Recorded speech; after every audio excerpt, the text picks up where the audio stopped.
Welcome to Luca is a Billionaire, where the only thing I invest in is your answers. You begin by identifying the piano's output, USB-B, MIDI-DIN, or line-level audio. Plug the correct cable into the piano now and connect to your PC. Once done, install the piano's driver or a compatible DAW. This allows the computer to recognize the keyboard as an input device. Make sure USB drivers finish installing and that Windows or Mac OS shows the device in sound settings.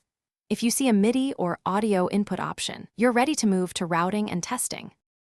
Once the PC recognizes the piano, open your DAW or audio settings and select the instrument as the input source. Choose an appropriate sample rate and buffer size. Lower latency needs smaller buffers while stability favors larger ones. If using MIDI, verify the MIDI channel matches the piano. Create a new instrument or audio track, arm it for recording, and enable input monitoring so you can hear the piano through the software. Then play a few notes to confirm signal and adjust gain to avoid clipping. You finalize setup by recording a short take and inspecting levels on the DAW to ensure clean waveforms. If nothing records, immediately recheck cable connections, confirm the piano appears in OS sound and MIDI settings, and reinstall drivers if needed.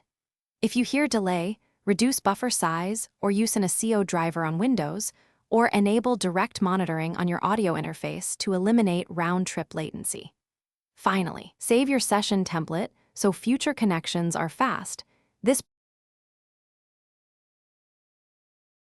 Thanks for watching and please subscribe. It's the best investment you'll ever make.